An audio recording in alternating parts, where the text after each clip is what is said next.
Upgrade your game day with Team Toyota. Headed to the practice fields or the stadium, we have a great selection of new trucks and SUVs to choose from. And with our lineup of over 200 certified used Toyotas, you can find the right fit for you or your budget with 75 used cars under $20,000.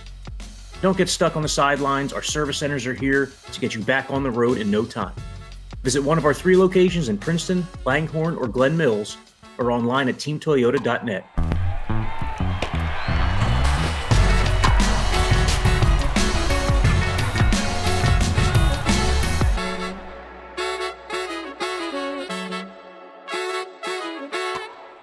Everybody, welcome to the Phillies Talk Podcast presented by Team Toyota. I'm Corey Simon, joined by our producer Spencer McKercher and Phillies pre- and post-game live producer Sean Kane. We sit down to record on the afternoon of October 28th. There was the hope that the Phillies would still be playing baseball by this point, but it feels like the season ended forever ago at this point, doesn't it? I mean, it's only been here, 2-3 weeks, but the Dodgers and Yankees head into Game 3 of the World Series. The Phillies have already been in off-season mode here for the better part of October.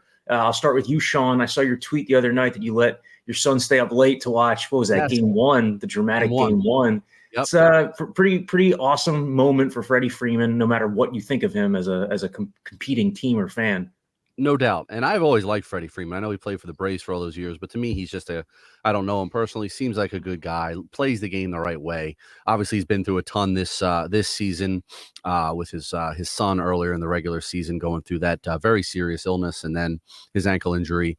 But yeah, let my son, who's 10 now, stay up, and his mom, who was hosting the Sixers pre and post game shows that night, came home and was like, what the, it was 11 o'clock. I was like, it's a 2-2 game. It's Game 1. He's staying up. It's not a school night. And then sure enough, the Yankees take the 3-2 lead. And in the bottom of the ninth, we all watched that together. And even she had to admit that it was probably a good call, that he'll probably remember that one for a while. Reminded me immediately of Kirk Gibson. I was about the same age. I think I was 7. And I kind of remember that. So hopefully he'll look back at that one day and it ranks up there. That's one of the all-time great home runs in postseason history. Sure is. And Spence, what have you thought of this Dodgers-Yankees World Series so far? I mean, to me, what stuck out, I'll say so far this month of October, is it's another reminder that momentum from series to series doesn't really exist. Like the Mets were the hottest team in baseball. We see what the Dodgers did to them. The Yankees steamrolled through October. We see what the Dodgers are doing to them. Kind of reminds you every year that no matter how hot you are, it can totally change in the span of a couple days. It really does. And it's been fun. It's great for baseball. I know that's been like the main talking point over the last few weeks of, this is what baseball needed after 2 small market teams last season with Arizona and Texas. And now you got the 2 big markets and West Coast, East Coast. Man, it's been fun. I've had a good time watching it. That game, I was actually covering the Sixers on Friday and got a call from a few friends just as soon as it happened. And it was one of those moments that, the fact that it was the 696th game, World Series game of all time. It was the first ever walk-off Grand Slam. Just goes to show that baseball is the best. And quoting you, it's just baseball, baby. It's baseball. Just ball. Yeah, and how about Aaron Judge getting all this flack for not coming through in the postseason? Again, it's just like, it's a small sample size. Sometimes guys get into a slump at an inopportune time. I saw like Brent Rooker, the A's DH, who's been active on Twitter this month. He was saying to people, like, he's still the best hitter in the world. And it's true. Like, just because you go through two rough weeks. We saw it with some of the Phillies' best bats last year in the NLCS, that they were red hot and it just went south. And if you can't correct that in the span of a few days, your year ends in disappointment and misery. But from a Phillies perspective, they have an entire offseason to look ahead to. Free agency begins 5 days after the World Series ends. So the morning after the World Series ends, you can start negotiating with your own players. There's a 5-day window for that. And then when it's over, you can sign anywhere, players can. And it doesn't obviously move as fast as the NFL free agency or NBA free agency, but definitely some points of intrigue with the Phillies. And Spence, we got a lot of questions, didn't we? We did, yeah. We sent out a little tweet just asking for some mailbag questions. We got a good handful of them. Before we dive into that, I know this guy across from me, Sean Kane, he saw Kyle Schwarber on College Game Day. Did you happen to catch a little Schwarber? Well, then the best part, they had Bryce on the Big Noon. Yeah, which I didn't realize that. And dude, they're like throwing like random like fluff balls to him, and he's just destroying them into the crowd. Yeah. And then Schwarber was good. Not as many, he not as many rights. He was prepared, ready to go. It was cool to see the guys kind of get some love in the college football world. Yeah, that was him in uniform was just like a sight to behold. If you haven't seen a video of that, I highly suggest you check that out. Guy knows his ball too. He knows his ball. Oh, was he? I didn't see yeah. the segment. Yeah, I just saw like the pictures that came out. But yeah, he did well. He did a really good. Kyle Schwarber. There's been a lot of talk about Kyle Schwarber here the last few weeks because the Phillies, if they reconfigure their offense and move him into more of a run-producing role, the lineup would have a different look. Obviously, I think that just judging by like the comments from Rob Thompson and Dave Dombrowski earlier this month, it sounds like something they want to explore. I think they're only going to do it if they find like a prototypical leadoff hitter because we've talked about that a lot. Schwarber's so valuable up top because of the on-base percentage and the power, but what if you put that guy behind Bryce Harper? He's driving in 100 runs leading off. Maybe he's driving in 125 behind Harper. Maybe you have a different sort of offense. Could be fun. Yeah, no, I agree. And obviously, it seems like an obvious thing. Like if you're looking for more protection, more consistent protection behind Harper, he would be the guy, and certainly doesn't fit the leadoff man role as has been beaten into the ground here for a few years now. But he does a nice job in that role. But yeah, I was reading between the lines too, Corey. Both, especially with Rob Thompson mentioned, it's something we're going to look at the lineup and how it can make it a little different. Obviously, moving him would be a big shakeup. So would not surprise me to see him move down a little bit into that more, that 4, 3, 4, 5 range. Who you got? I was kind of just introducing that topic to avoid, because I know we probably got a zillion of those questions as we do every time we take questions about the leadoff spot. But I don't know. It depends on who they are able to add. Like, if they're able to add a guy who has a high OBP, like I'm just going to throw a name out there. I'm not saying any likelihood, but Lamont Wade from the Giants. Remember we were talking about him at the deadline last year. It's a guy who has like a 380-ish on base percentage. I'm sure he wouldn't cost you the world if you wanted to explore pursuing somebody like that. And if you can add that high OBP up top, it replaces the plate selection skill set that Schwarber offers, and it gets you a power hitter in a better spot. But Spence, what was the most interesting question that you saw from our loyal Phillies Talk podcast fans? It's a good question. It's a good question, Sides. We've got some good ones. We'll start with Steve. Batflip at Batflip17. Big fan of the pod. He says he loves the pod, guys. And he asked, who do you think is the Phillies starting center fielder on August 1st, so post-trade deadline of next season? Corey, do you want to start? On August 1st, so we're not talking opening day? No, we're not talking opening day. Why don't we start with opening day? I know Steven started August 1st, but let's begin with opening day, because that's like the more pressing thing. So Johan Rojas has not been named the center fielder, just like he wasn't named the center fielder a year ago. A year ago, you could tell the Phillies really wanted him to win the job. I don't know if that's the case as much of this time. They're going to need to add offense. Justin Crawford's in the picture, but he's not going to be your opening day center fielder unless he hits like 5,000 in spring training. So it's probably going to be someone from outside the organization. I don't think the Phillies are going to move Brandon Marsh to center field and just sign a left fielder, because then you're decreasing your outfield defense. I don't have an answer for you right at this second, because I don't know how the trade market is going to develop, and there's no like obvious name in free agency that fits the skill set of like center fielder and leadoff man. Any names jump out to you, Sean or Spence? Well, the one thing that crosses my mind when I see that, and I don't think it's going to happen on opening day, and probably not by August 1st next year, but to me, like the whole Trey Turner shortstop thing at some point has a shelf life. And I know they talked about that. Dombrowski did at the end of his season press conference, and he's going to play shortstop next year. I would personally flip him and Stott. Like, I think Stott played a great shortstop as a rookie, the year they went all the way to the World Series. Turner has some experience at second base from his time with the Dodgers. But what I'm getting to is, I know there's people, and he's played a handful of games in the outfield earlier in his career, but a lot of people seem to think that's going to be the ultimate move for Turner, is moving to the outfield. Obviously, he's an athletic guy. Conceivably could cover a lot of ground out there.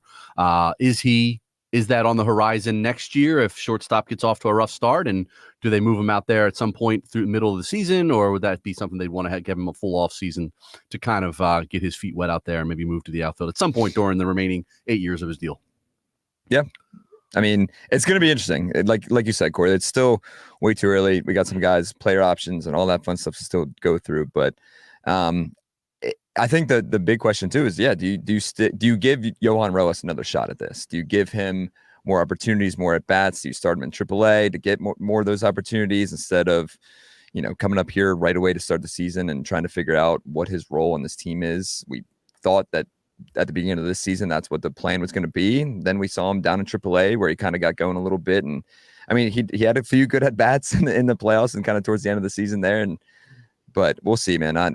It's going to be really, really hard to try to figure out who the center fielder is, especially like you said, Corey, if you put Marsh in left field, who Gold Glove finalist, not center. Yeah, exactly. So we'll see. We'll see. Well, yeah, so I mean, in terms of free agency, like, Cody Bellinger can opt out of his contract. I don't know if he's going to, but beyond that, I mean, the best free agent center fielder is Harrison Bader. And after that, it's like Michael A. Taylor, which is, a fifth outfielder, a bench player, a Johan Rojas like player. So if the Phillies are going to solve center field specific without just moving Marsh there, it's probably going to have to be a trade, and that's why I wrote a couple weeks ago at NBC Sports Philadelphia.com that, like, the Phillies are going to have to pursue alternative paths this offseason, creative paths. Like, I'm going to have to dangle a guy like Ranger Suarez or Alec Boehm or Brandon Marsh or Bryson Stott. Like, you're not going to want to trade a guy like that because they're young and they're still relatively inexpensive. But you can't upgrade in center field really this offseason without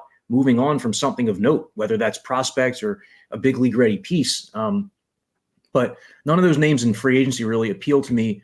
If it comes to signing Harrison Bader, I'd rather just give the job to Johan Rojas at that point in terms of the defense. But that's the spot that the Phillies really have to figure out. They haven't been able to figure out center field for how long now, since Shane Victorino.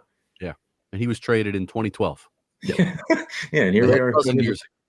Dubes was come and gone. The good old day of Dubes. Oh my God. So man, dude. So we'll go to our good friend Jordan here, kind of speaking of the outfield, and it's a good question going to the prospects.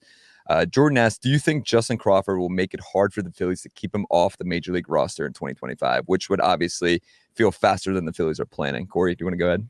Yeah, it just depends on how he performs. If he really hits, he'll make it hard. If he hits in spring training, if he hits in the upper levels of the minor leagues, he'll push closer to the majors. It also just depends on whether the Phillies' solution in center field this year is a stopgap or it's like a long-term guy. If it's a long-term guy, I don't think they're going to acquire him just to supplant him mid-season. But if it's someone who is on like a 1-year deal or a 2-year deal, then I think they could move Justin. Like, I don't think Dave Dombrowski would hesitate to advance Justin Crawford if he feels he's ready. He's one of the top prospects in the organization, and Dombrowski hasn't traded these guys for a reason. Crawford, Aiden Miller, because he feels that at some point soon they're going to be able to contribute. Is that opening day 2025? Almost certainly not, but might not be too far beyond.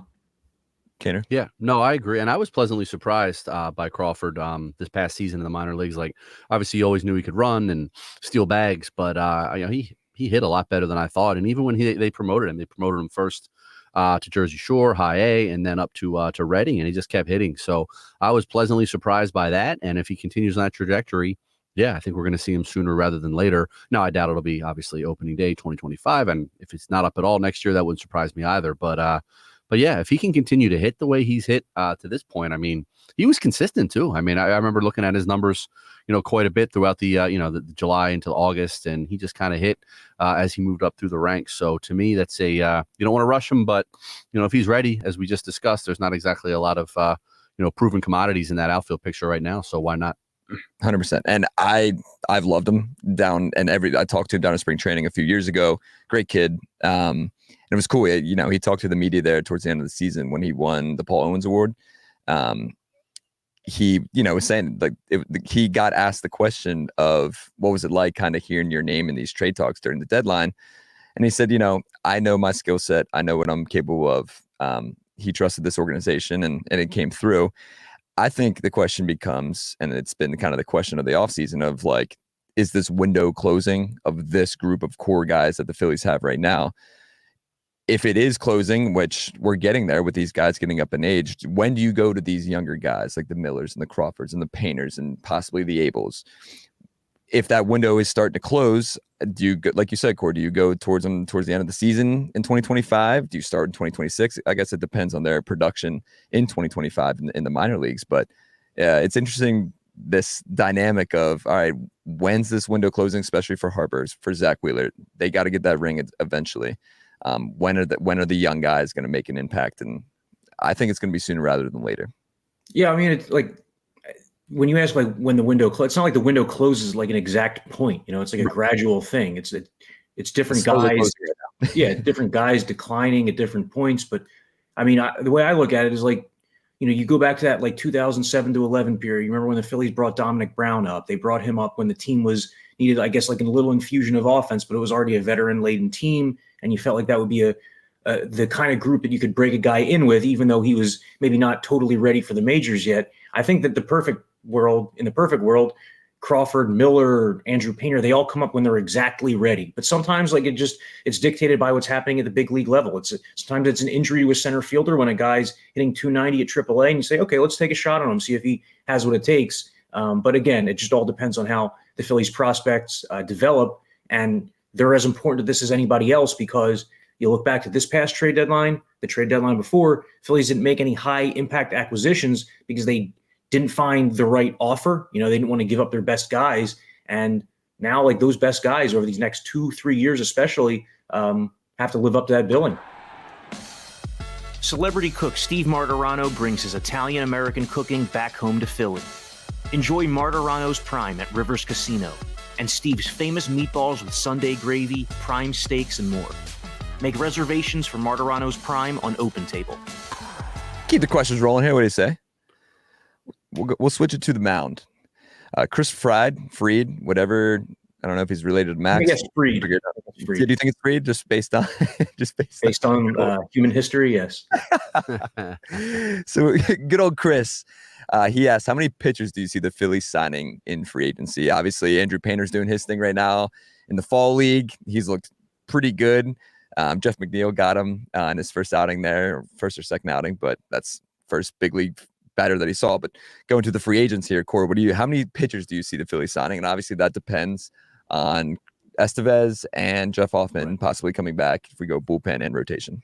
Yeah, well, Dave Dombrowski said that the Phillies are unlikely to sign both Hoffman and Estevez, and they're not going to. Both guys are going to get multi-year deals, like $12 million a year, I'd think. So it's going to be one or the other. If they can't bring back either guy, they're going to need to replace him with another high leverage right-handed reliever. Not a ton out there. I mean, Tanner Scott, probably the top of the market in terms of righties. But you flip to the rotation, they don't need to do much in the rotation. Yeah, they need to figure out that number 5 spot, but you can figure that out by signing a handful of guys to minor league deals or, $1 million guarantee. You need to find the right mix. I mean, the Phillies certainly did not find the right mix this season, but I don't know. What do you guys think? Do you think they need to sign or acquire like a starting pitcher of note? I know they went after Garrett Crochet at the deadline last year. Do they need to add a starting pitcher like that, or could they make do with, cheaper number 5 options? I think their plan of attack is going to be kind of what you said, like take a few flyers on the minor league deals and on the Colby Allards of the world, not necessarily him again, but guys like that who they signed last year to 1-year deal. I think they want Painter to be their 5th starter, but of course, as we know, he can't be your guy for 6 months and make 35 starts. He's going to be on some sort of innings restriction, whether they start him late in spring training and bring him along and kind of maybe bring him up to the big leagues in June and let him go from there. They're going to need somebody to hold down those first couple months of the season. That's the way I would approach it with Painter. But no, they're going to need somebody. And obviously you can't count on Taijuan Walker. I know they say they're going to give him another shot. He's going to go through this whole program of, adding velocity. And that's great because they're paying him $18 million next year. So they hope he can give him more than he gave last season, but you certainly can't count on that. So no, I think they are going to make, a handful of kind of under the radar moves and hope that one of the guys sticks. Unlike last year when, as you mentioned, Corey, they just couldn't find anybody to take ownership of that spot for, more than 2 or 3 weeks at a time. And it's interesting kind of looking at this list of even relief pitchers. Every single relief pitcher that I see right now, and there's a bunch of them, they're all over the age of 30. So it's a lot of these guys that are a little older, a lot of experience going through. And then obviously you have the Spencer Turnbull, which who knows what they're going to do with Turnbull. Kind of a disappointing year for Spence, great first name. But I don't know, man. I'm okay with getting a guy like Turnbull, whether that is, whoever's out there. Jack Flaherty's out there, pitching for the Dodgers right now. Could be a free agent. Garrett Cole, obviously, if he opts out. But I don't think they're going to go into anybody like that. Corey, I think you made a great point of you just got to maybe signify that 5th spot just a little more. And if that is a guy like a Lorenzen or, any of those guys. So I don't know. It's going to be interesting. Well, the other part of it is the Phillies have had a lot of good fortune in their rotation these last 5 years with Wheeler, with Nola staying healthy every year. Ranger Suarez he's had bouts on the IL. But Christopher Sanchez, another guy who made 32 starts last season. So you can't rely on that. Like a lot of times people go into the next year and they think, like fans go into the next year thinking that everything that was good is going to stay good. And then any improvements you can make, just add on to that. But you can't just bank on 32 starts and 200 innings from Sanchez, Wheeler, and Nola every single year. It's just not going to, at some point, like the law of averages is going to catch up to those guys. You hope that it's not next year or the year after. But for that reason, it needs to be multiple guys they add. It can't be just one Colby Allard / Spencer Turnbull. It needs to be like 4 of those guys so that they avoid getting into a situation like September when it could have ended up costing them the 1 seed. Probably not when it comes down to it because they were struggling in other games down the stretch beyond just number 5 starts. But it had an impact. I mean, I remember saying on the pregame show at one point that I thought maybe it was overblown because the number 5 starter wasn't going to be used in October, but proved to be wrong because they lost every single game in that spot down the stretch. So it did matter. And it was like guys weren't even keeping him in the game. Like it was just deflating when the Seth Johnson experiment in Miami and poor Tyler Phillips towards the end there. Obviously Taijuan Walker. It was just, it was 8-0 in the second inning. And it's just like, oh, what a disaster. And you got guys like Seth Johnson who, you go out and trade for him. You trade Soto to get Seth Johnson. And I guess could he be in the running depending come February, March, spring training, he'll be there. And the big name that we didn't even mention is Taijuan Walker, who is under contract. They're going to give him this, what was is it like a regimen, like a routine, basically? We'll see. Yeah. We'll see if he can show up in spring training and has velocity and has separation between fastball and splitter. But until we actually see that in game action, anything they say about their weighted balls and all that stuff, I mean, it's like, who cares until we actually see it. Get a good regimen for Taijuan. Well, I guess we'll scope it out from there. All right, we got 2 more questions here, and the one is coming. We'll save that one for last. But we go here to Owen. Any last name there? Suzo? Score? Oh, Suzo. We'll go Owen. Yeah. He asked, are John and Dave willing to go over the 3rd luxury threshold? Public comments make it sound like they don't want draft penalties. Yeah, so he's referring to the luxury tax, which the higher you go, the harsher the penalties are. The threshold for next season is $241 million, and if you are $40 million above that, you get the terms of the percentage of the tax for every dollar increases. But beyond that, you also have your first draft pick move back 10 spots, which is significant. I mean, you go from maybe picking 14th to 24th, like that's huge. It's not just the financial component of the luxury tax. So ideally, teams want to stay below that. The Phillies are at approximately, like, if you incorporate all the guys who are going to go through the arbitration process, like Bohm, Suarez, Stott, Marsh, guys who are going to be due raises here, factor in all those raises before the Phillies sign anybody in free agency, they're going to be at around like $259 million. And that next luxury tax wave would hit at $281 million. So they don't want to go over, but if they do anything meaningful, they're going to go over. I mean, yeah, they can then get below by trading guys within the season or maybe making hard decisions and moving on from like an $8 million player by trading him. But if they want to push this thing forward and add meaningful talent in the lineup and in the bullpen, yeah, they're probably going to be above that $280 million or so mark. There's another wave beyond that, and I don't think they're going to hit that $300 million mark that the Mets exceeded last year. But yeah, I mean, it's the highest payroll ever in Phillies history, and they still haven't accomplished the ultimate goal. So you have to keep spending, right? It's like you're already pot committed at this point. Yeah, to answer Owen's question, I'm sure Dave is willing to go over the 3rd luxury. I don't know about John as much, but yeah, Dave Dombrowski, it's been said that like probably one of his greatest strengths is just convincing ownership wherever he is to spend money. And he's already done that with John Middleton. We've seen, as you just mentioned, the highest payroll, and it just keeps going up and up and up. So yeah, I mean, John Middleton has proven he wants to win. That's certainly not a question. Will they go higher? We'll see. I wouldn't think they'd go, as you said, to that 300 million mark. But it's gone up every year. I'm sure it'll go up a little bit this year. And yeah, they got to get it done. And this group isn't getting any younger. So they know that. And if there's a piece out there that puts them up higher than they initially planned on going, I don't think that would stop them. Yeah. And Ken Rosenthal on his podcast, I know he said that he doesn't expect Dave to kind of sit on his hands like he did at the deadline the last 2 years, especially this offseason. Could be a big move, could be smaller moves, but I think there's definitely a chance that we see something big happen here. And Corey, just shout out to you in that article that you wrote this morning on NBC Sports Philadelphia.com, even just talking about how Stott and Marsh, they're going to be in line for this arbitration possibly, where they were making around 770,000. Now that could be increased at one point to almost $3 million at some point. So yeah. So this offseason, they'll probably go from 770 to like 3 to 3.5 million Stott and Marsh. That's just the way the arbitration process works. And the Phillies will be fine. They're worth that. It's just, I'm talking about like, if you want to add a big whale, like if you want to dream about Juan Soto, you're going to have to trim payroll in other places. It's not infinite. I couldn't see them making a move like that without decreasing salary in a few other places. I'm not talking about trading another star or anything like that, but I'm talking about trimming here and there. But yeah, that the luxury tax is a big consideration for any team. And the financial component is only one factor. It's also the draft picks. You don't want to be stripped of those. They can potentially, hurt for years when you go through that for a prolonged period of time. You brought up the big whale. So we'll save it here for the last question. Jim Bullish, our guy Jim, he wants to know, if the Phillies were to make a push for Soto, which big salary player currently on the team is most likely to make room in payroll and on the field? I feel like it's been a lot of payroll conversation here, but we had to save the big whale for last, and that's Juan Soto.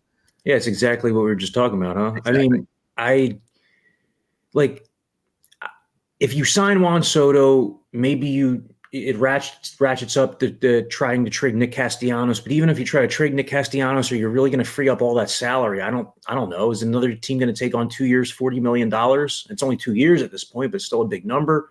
I could see that maybe being like a Bohm. Bohm's going to get to like $8.5 million this year through arbitration probably. But again, like if you sign Soto and then you lose Bohm and you don't replace him with somebody good enough, then it's not as big of a improvement. It's a huge improvement, but it's not as big as it otherwise would be. I don't think the Soto thing's happening, and I'll just say this now. I don't think it's happening because the Phillies can want him all they want, but so do the Yankees, and so do the Mets, and so do the Dodgers. Are the Phillies going to be able to spend $1 billion to get Juan Soto, or $500 million, or whatever that number is going to be when you're competing with literally the three richest teams in the sport?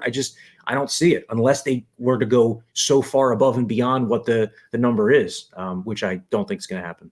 Yeah, I am with you. Corey, and Sean, go ahead. I know. No, it pains me to admit, like I would love it just because I think he's exactly what they need. But yes, he's going to go to the highest bidder.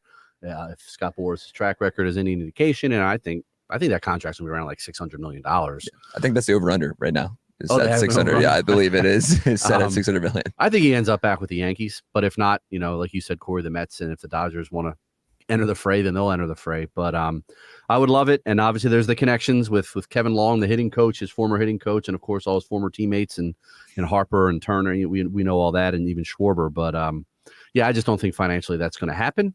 As much as it would be great, and as much as I would add a hitter to the middle of the lineup that's going to work the count and not chase. So he is the prototype for that across Major League Baseball.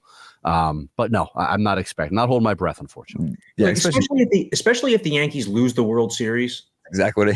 Any way in hell, if the Yankees lose the World Series, that front office could allow Juan Soto to walk. Correct. There's especially no after way. winning the game and then ALCS. There's just no way. Like, none of those guys would ever be able to live that down. That would stain the rest of their careers. Yankees fans would never be able to get over that, whether they win the World Series or lose the World Series. So as much as Sean said, it's a perfect fit. He would make the Phillies the prohibitive favorite to win the World Series if he came here or goes to any other contender. Unfortunately, I don't think it's going to happen, but you can still add that skill set, power and plate selection in other places, not with one guy maybe, but with multiple guys. Yeah. It's going to be fun. Baseball offseason, I think the one thing that we got to look forward to is possibly the Cy Young announcement here coming up end of November, middle of November. Do you guys, I know we talked race, about right? it. Sale and Wheeler. It's about. Corey, does the way the season ended for Sale have the fact that he pitched once in the last 2.5 weeks of September, then obviously couldn't pitch in the postseason. Does that impact it at all in the voters' opinions, or did they see enough of what Sale did in the regular season, the first 5.5 months of the season to give it to him? It should. I think Sale's still going to win because it comes down to when votes are due. So the ballots get sent out the final week of the regular season. I think that I got mine in the email Monday or Tuesday, the final week of the regular season. I voted for MVP this year, and they want the ballots submitted by, I think, that Sunday of the regular season. So I submitted mine, for example, on Saturday, and I kind of wish I didn't. I'm talking MVP right now because the Braves played the Mets in that doubleheader on Monday, right? Yep. that was a really important game in terms of like meaning toward the regular season, right? And there were guys in that game that were in MVP consideration. Obviously, Ohtani's going to win it, right? But that day may have slightly swung my opinion. And if voters had one extra day to consider the Chris Sale dynamic as well, where he did not pitch in that game, he did not pitch that day at all. And I really saw that entire month of September. It's almost like the Braves are just trying to protect him. Like they knew he was hurt. This is just my speculation. I don't know this, but it really seemed like they knew that he was not going to be able to pitch, but they didn't want to put that out there because they didn't want to diminish his Cy Young chances, right? And they probably didn't want to, a guy who has this lengthy injury history, they probably didn't want to say anything they felt they didn't need to say, right? And just in case he was able to come back at the end. But again, now he ends up with like the equivalent of 5 fewer starts worth of innings pitched than Zach Wheeler. I think Wheeler's probably going to end up a close runner-up, just like he was to Corbin Burns, which is going to stink because he deserves a Cy Young probably for this season and probably for the last one. Yeah. And Burns, it was the same deal that year. Like he had significantly fewer innings pitched, and that was the big complaint after the fact. It'd just be a shame if the same circumstance kind of repeats itself. But yeah, you said it. Wheeler certainly deserves a Cy Young, and it'd be a shame if he didn't get one this year because he was excellent, especially in the last couple months of the season. From August 1st on, it was after that Yankee start where he struggled, it was just lights out for 2 months. Plus, his only postseason start was dynamite too. Yeah. And what were you gonna say? No, I was gonna say in the Phillies, they sent out the whole resume and and it's you look at it and you're like, oh my God, kind of took it for granted at some points in the season watching him pitch where it was just like, all right, Zach's on the mound again, win, and he's gonna dominate, go 7, 2 runs, it's gonna be 10 strikeouts. But then you sit back and look at all his numbers and where he ranks among all major league pitchers, we were witnessing greatness once again, and I hope no one took it for granted. Yeah, and so that announcement is November 20th. The first awards that we'll find out are the Gold Glovers. That comes out next week, November 3rd. So what is that next? Sunday. I don't know. I don't even know what day of the week. Oh, it is that? That's Sunday. Okay, yeah. And so the Phillies have who? They have Harper. They have Bryson Stott in the mix there. I think both of them. What'd you say? Senor Marsh. Is he first base? I mean, Christian Walker, I think, would be the favorite. I know Ricky Pitalico has been pushing hard all year for Bryce to be a Gold Glover at first base. That was something he was harping on. But I think he's in the mix. But I mean, Christian Walker, I know, is another finalist, and he's really so. It'll be interesting to see. That'd be impressive if Harper in his first full season at first base were to win the Gold Glove.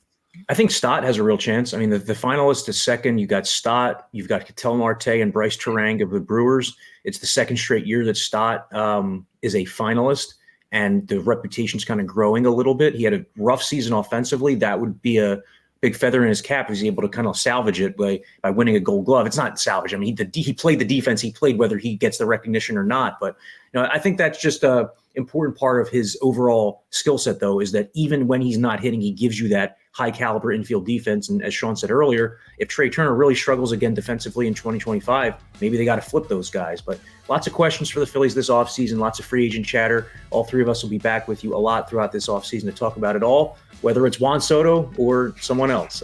Big whale, baby. But thanks a lot for checking out the Phillies Talk Podcast. For Spence and Sean, I'm Corey. Catch you next time.